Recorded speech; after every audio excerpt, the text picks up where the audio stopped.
Some wounds never close completely. They heal over layer by layer, but the scar tissue remains, a map of every place you've been broken, every moment you thought you might not survive. Sarah had carried her scars for 3 winters, and they ran deeper than the knife mark across her ribs or the rope burns that still ached when the weather turned cold. The cabin sat at the edge of nowhere, where the pine forest gave way to high desert and the wind spoke in a language older than words. She'd built it herself, log by log, because accepting help meant accepting questions, and questions led to stories she couldn't tell without breaking open again. The Apache blood in her veins taught her how to survive. The white father who'd disowned her taught her how to be alone. She was checking her traps when she saw him. Distance played tricks in this country, but even from half a mile away she could tell something was wrong. The man moved like someone fighting gravity itself, each step a negotiation with the earth. His horse, a paint gelding with good lines, walked beside him with its head low, matching his exhausted pace. No one traveled this high into the mountains without a reason. No one walked when they had a horse unless walking was all they could manage. Sarah's hand moved to the rifle slung across her back.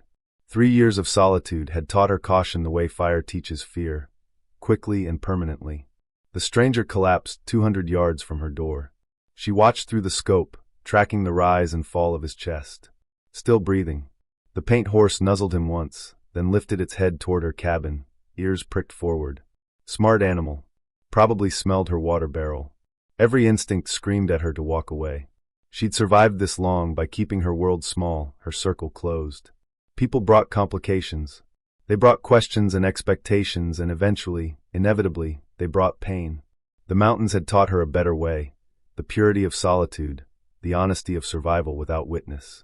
But something in her chest shifted as she watched the horse lower its head again, pressing its muzzle against the man's shoulder with unmistakable concern. That kind of loyalty meant something. Animals didn't give their trust to monsters. She'd regret this. She knew it the way she knew when snow was coming, that deep certainty that lived in bone and blood. But she walked toward him anyway, rifle ready, each step a choice she made deliberately. Up close, she could see the story written on his body. Gunshot wound, high on the left shoulder, at least 2 days old by the darkness of the blood on his shirt. Dehydration had carved hollows under his eyes and cracked his lips into bleeding fissures. But it was his hands that made her pause, scarred and calloused, yes, but also careful. The reins were loosely wrapped so the horse could pull free if needed. His gun belt was buckled properly, not hastily. Even in collapse, he'd thought about the animal's welfare. "You picked a hell of a place to die," she said to his unconscious form. The paint horse snorted, and Sarah recognized the sound. Impatience mixed with relief. The animal had been carrying this burden alone, and now, finally, here was another human who might share the weight. She bent down, checked his pulse, thready but present. His skin burned with fever, and when she peeled back his shirt to examine the wound, infection had painted its ugly signature in red streaks radiating from the bullet hole. Another day, maybe 2, and sepsis would finish what the gunshot had started. "Damn," she whispered. The word carried no heat, only resignation. She'd made her choice the moment she'd walked toward him instead of away. Now she had to see it through. Getting him to the cabin took the last of the afternoon and most of her strength. He was tall, maybe 6'2", and solid in a way that spoke of hard work rather than easy living. She rigged a travois from pine branches and her spare blanket, let the paint horse do most of the pulling while she guided and steadied the load. The horse followed her commands without hesitation, confirming what she'd suspected. Someone had trained this animal with patience and respect. Inside, she laid him on the floor near the stove. The cabin's single room offered little space, but she needed him close to the heat. Fever patients went cold as their bodies burned from the inside out. She'd learned that the hard way, nursing her grandmother through her final winter. She built up the fire, set water to boil, and laid out her supplies with the methodical precision her grandmother had taught her. Whiskey for cleaning the wound, needle and thread for stitching, sage and yarrow for infection, willow bark for fever. The knowledge had passed from grandmother to mother to her, each generation adding its own hard-won lessons to the collection. The bullet had passed through cleanly, one mercy in a situation sparse with them. But the wound channel had festered, and she could smell the sweet rot of infection even before she started cleaning. She poured whiskey into the hole, and the stranger's body went rigid even in unconsciousness, a moan escaping through clenched teeth. "I know," she said softly, though he couldn't hear her.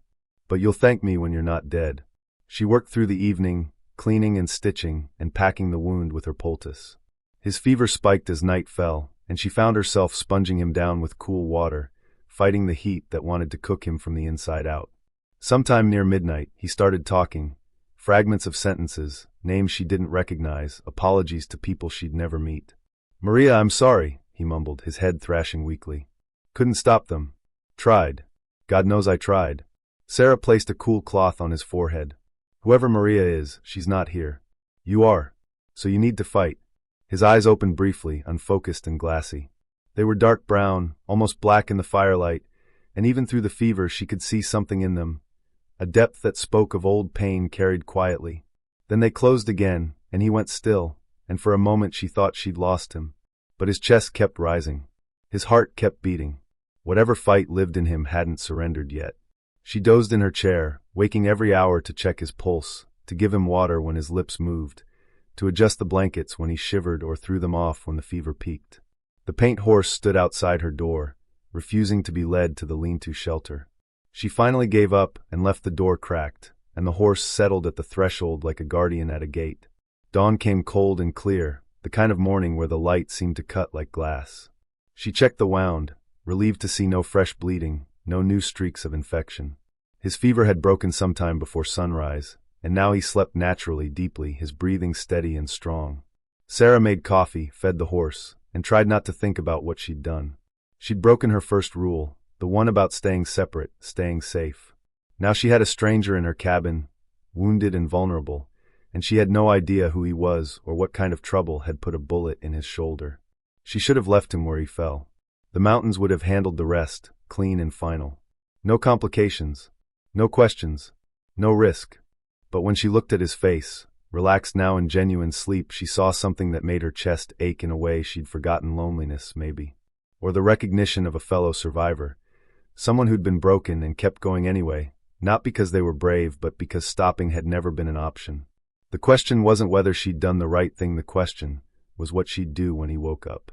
He opened his eyes on the second day, when the afternoon light slanted through her single window and painted gold across the floor. For a long moment, he just stared at the ceiling beams, his expression carefully blank. Then his gaze found her, sitting in the corner with a half-mended trap in her lap. "You're alive," she said. "Seems that way." His voice came rough, sandpaper over stone, though I'm not entirely sure that's good news yet. "I pulled you off the ground 2 days ago. You had a bullet hole and enough fever to cook eggs on your forehead. The fact that you're talking is something close to a miracle." He tried to sit up, gasped, and fell back. "Jesus. That's the infection. You're lucky the bullet went through. I cleaned it out, but you're going to feel like hell for a while." Already there, he turned his head to look at her more fully. "Why? Why what? Why help me? This doesn't look like the kind of place people come looking for company." Sarah set down the trap.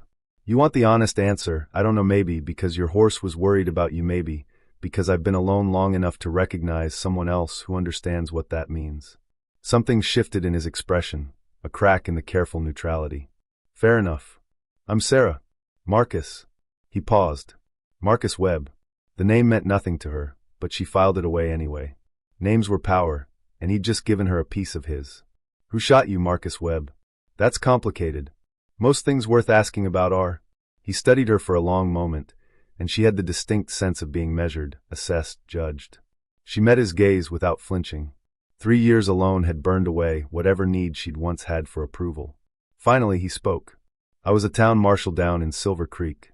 There was a family there, the Ransoms. They owned half the county, which meant they thought they owned all of it. When the youngest son decided he wanted a local girl who didn't want him back, I made it clear that no meant no, even when a ransom was asking. Let me guess. They didn't take that well. 3 of them jumped me outside the saloon. I put 2 in the ground and 1 in the doc's office. Self-defense, clear as day. But the patriarch didn't care about right or wrong. He cared about family, put a $1,000 bounty on my head, and sent his remaining boys after me." Sarah nodded slowly. She'd seen this story before, lived in the margins of it. Power protecting itself, the law becoming just another weapon in the hands of people who'd never known limits. "So you ran?" "I left. There's a difference." His jaw tightened. "I could have stayed and fought, turned Silver Creek into a graveyard. But that girl deserved better than having bodies stack up in her name. So I rode out, figured I'd get far enough away that the Ransoms would decide it wasn't worth the chase. Didn't work. 2 of them caught up to me 4 days ago.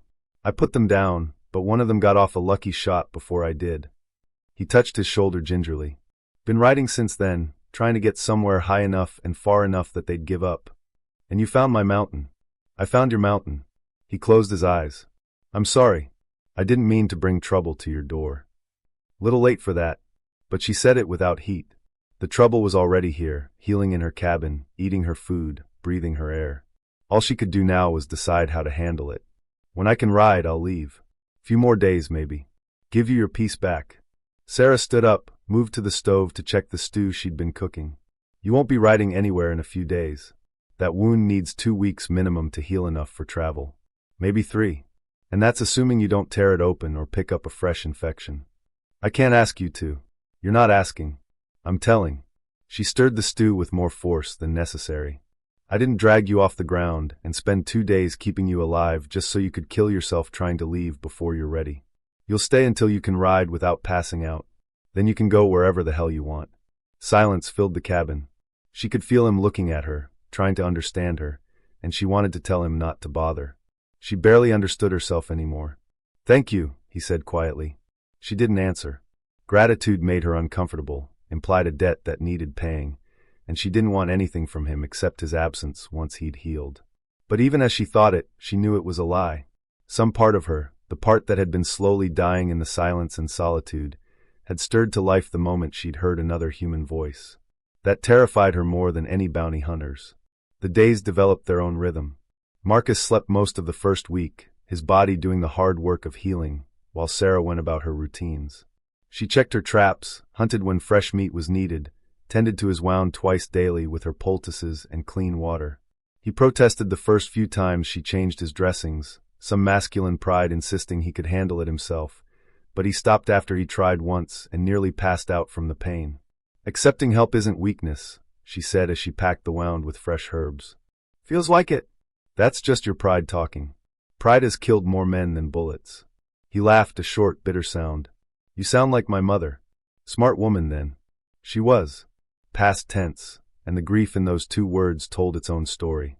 Sarah understood that too. Loss was a language they both spoke fluently. By the 2nd week, he was sitting up for meals, and she found herself cooking more elaborate food than her usual sparse fare. Nothing fancy, she wasn't that kind of cook, but stew with vegetables instead of just meat, cornbread to go with it, even coffee in the evenings. He ate like a man who'd been hungry for a long time, and she realized his flight from Silver Creek had probably left him living on hardtack and desperation. They didn't talk much. She wasn't good at conversation anymore, had forgotten the rhythms of give and take, the dance of words that people performed to fill the silence. But Marcus didn't seem to need talking. He was comfortable with quiet, and that put her more at ease than any amount of chatter would have. On the 10th day, he stood for the first time. She heard him moving in the early morning, before dawn, and came out of her half-sleep to find him bracing himself against the wall, breathing hard. You're going to tear your stitches. I need to know if I can walk. I can tell you the answer to that. You can't. Not yet. But he took a step anyway, then another, his face going pale with effort. She watched without interfering, understanding that this was something he needed to do, to prove to himself that he was still capable, still strong. Men were like that, she'd learned, needing to test themselves against their limitations, unable to simply trust in healing. He made it 3 steps before his legs buckled. She caught him barely, her own strength surprising her.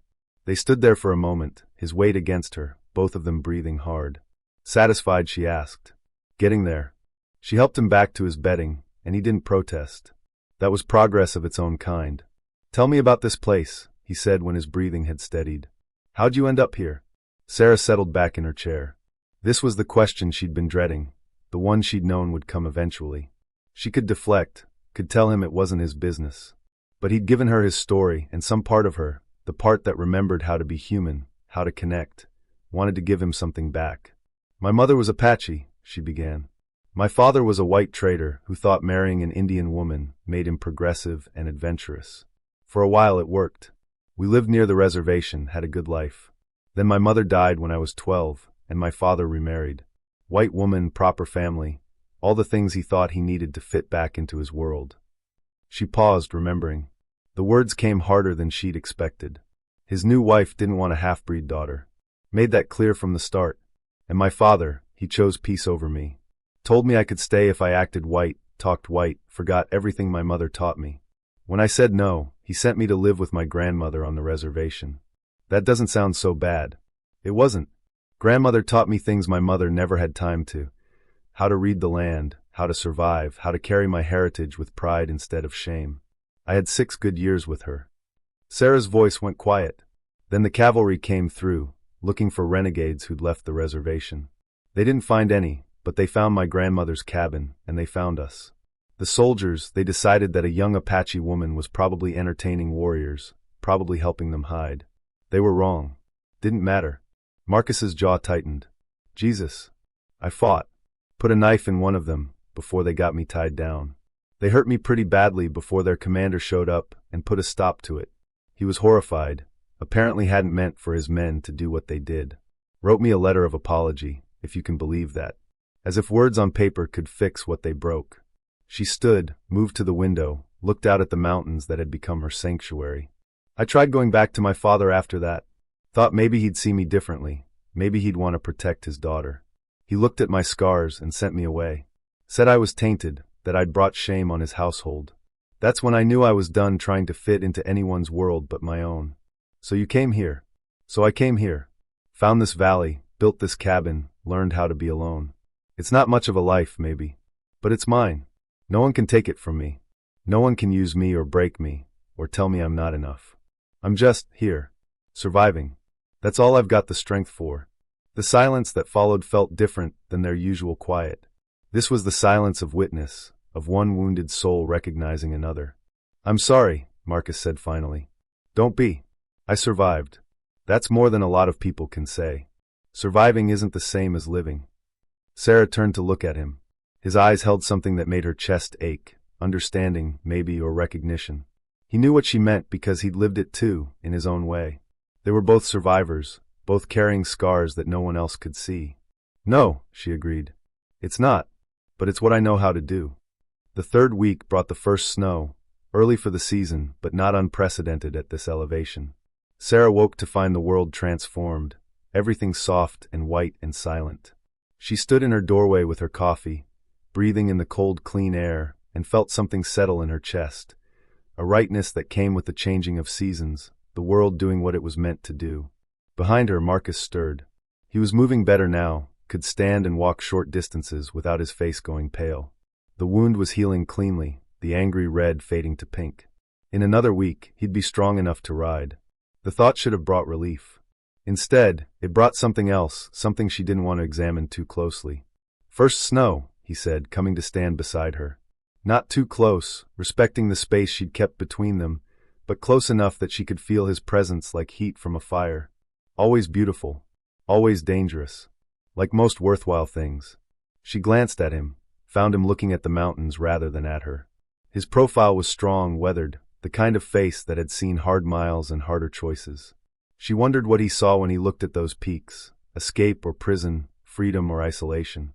You'll need to wait for a clear day to leave, she said. The trail down is treacherous in fresh snow. I know. Your horse is in good shape. I've been exercising him. He'll get you wherever you need to go. I appreciate that. They stood in silence, watching the snow fall. It should have been awkward, this careful dance around the inevitable departure, but somehow it wasn't. They'd developed a language beyond words, a way of being together that didn't require performance or explanation. Sarah, he said after a while, what happens after I leave? You just go back to how it was? That's the plan. Is it working? This life you've built? The question caught her off guard. No one had asked her that, and she'd been careful not to ask herself. Working implied a goal, an intention, a measure of success or failure. She'd been focused on survival, on getting through one day and then the next, without ever considering whether the life she'd built was one worth living. I don't know, she said honestly. I think you do. I think you know exactly how well it's working, and that's why you helped me. Because even if it's just for a few weeks, having someone else here reminded you what it feels like to be human instead of just existing. She wanted to be angry at the presumption, but she couldn't find the heat. He was right. She'd felt it herself, the gradual thawing of something frozen, the return of color to a world that had gone gray. What are you suggesting? I don't know. I'm not suggesting anything. Just asking if you're satisfied with how things are. Are you? She turned the question back on him. Satisfied with running, with leaving everywhere you get close to because someone might find you? That's surviving too. That's not living any more than my isolation is. He nodded slowly. Fair point. We're both hiding, she said. Just in different ways. I hide by staying still. You hide by never stopping. Neither of us is brave enough to actually face what we're running from. What would bravery look like?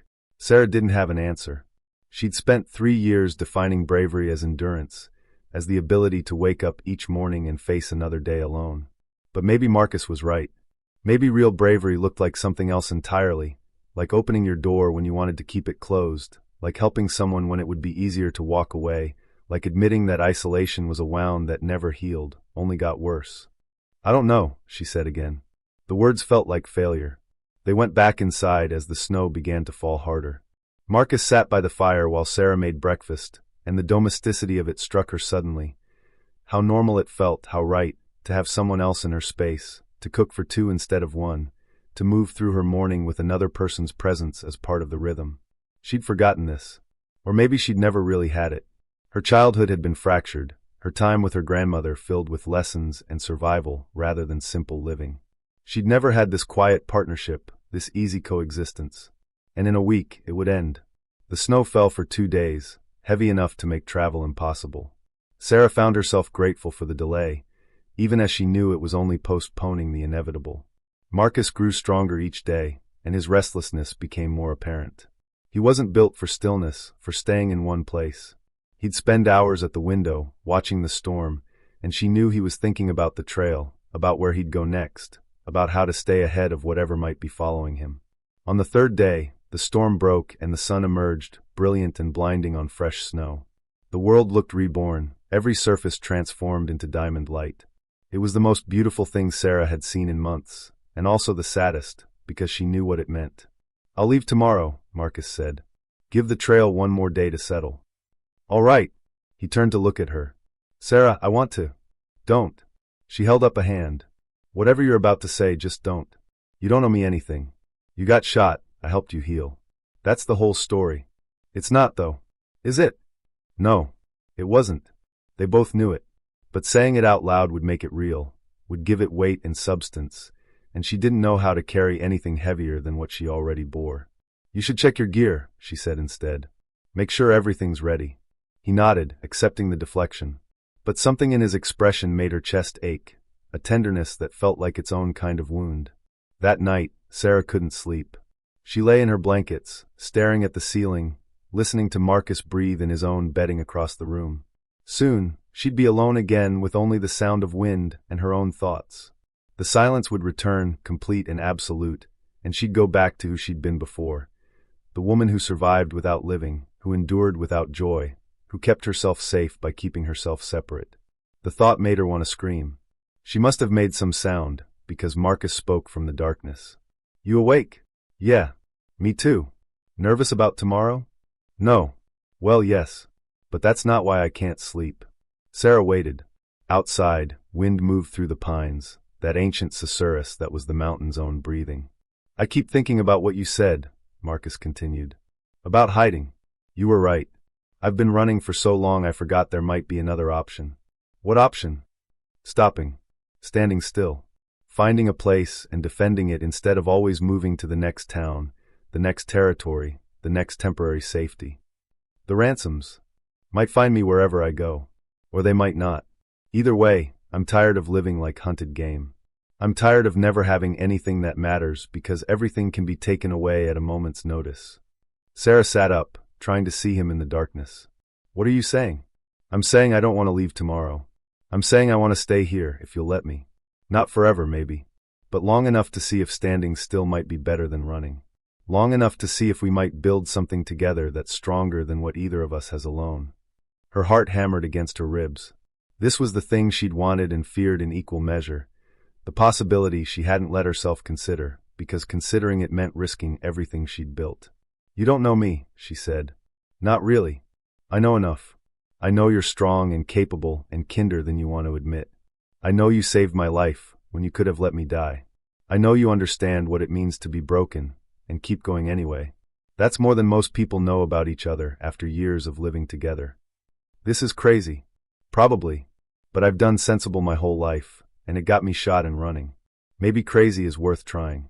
Sarah wrapped her arms around herself, trying to hold together all the pieces that wanted to fly apart. 3 years she'd built these walls, stone by stone, wound by wound.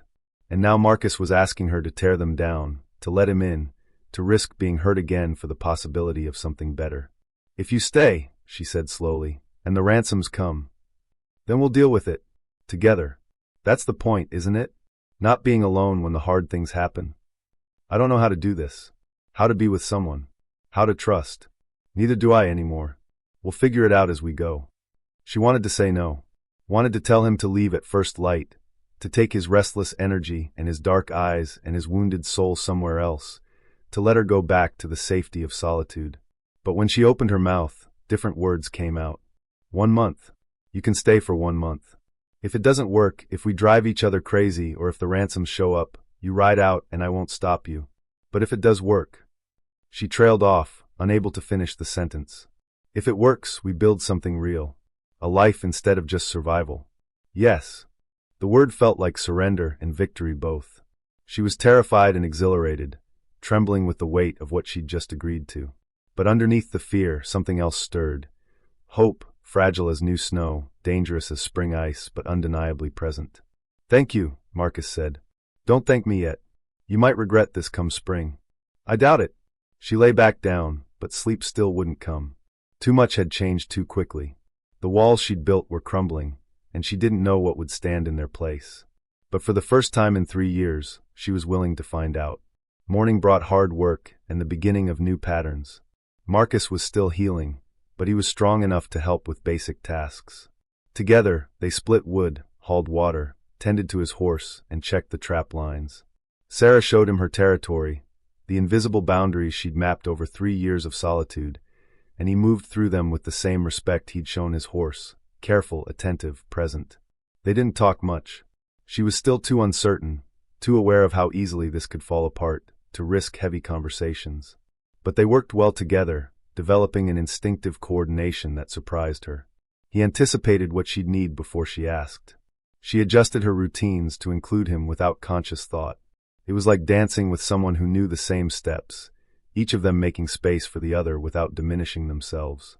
A week passed, then another. The days grew shorter, the nights colder. Winter was settling in with serious intent, and Sarah found herself grateful for the second body in the cabin, the extra warmth. The way work divided became work halved. Marcus proved himself competent in all the ways that mattered. He could hunt, could trap, could fix things that broke, could endure discomfort without complaint. But more than competence, he brought something else. Companionship. The easy coexistence of two people who understood each other's need for silence and solitude, but who also appreciated the presence of another human soul.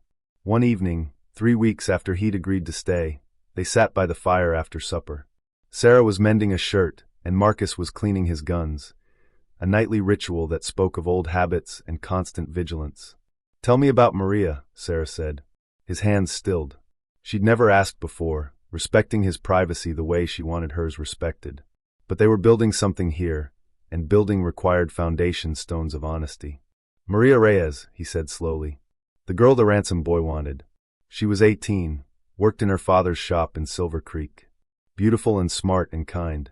The kind of person who made you believe the world might not be completely broken. You loved her." "No. I mean, she was lovely, but that's not what this was about." She was terrified. The ransom boy was making her life hell, showing up at her work, following her home, cornering her in places where she couldn't escape. Her father was too scared to intervene. The ransoms could destroy him with a word. So she came to me, asked if there was anything a marshal could do. He set down the gun, stared at his hands. I told her I'd handle it.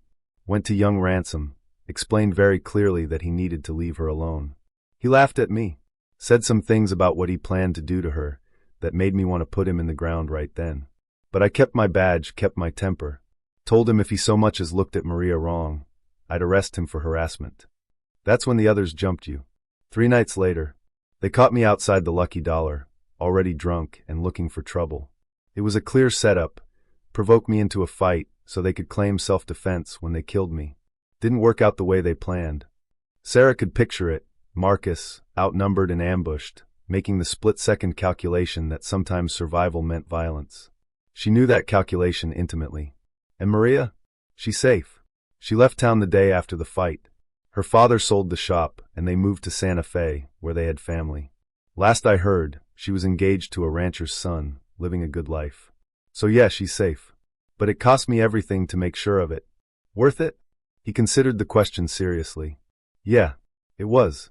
Some things are worth the price, even when the price is high. They sat in silence, the fire crackling between them. Sarah thought about prices and choices, about what people were willing to sacrifice for each other.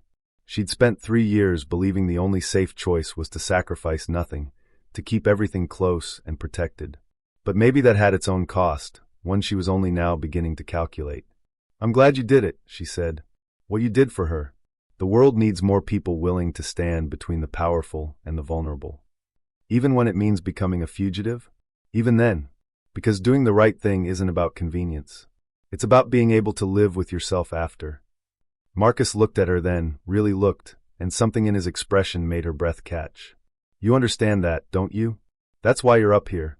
Not just because you were hurt, but because the world asked you to compromise pieces of yourself to fit, and you chose yourself instead. I ran away. No, you left. There's a difference.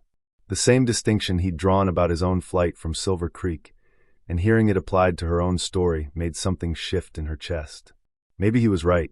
Maybe what she'd done wasn't cowardice, but courage of a different kind.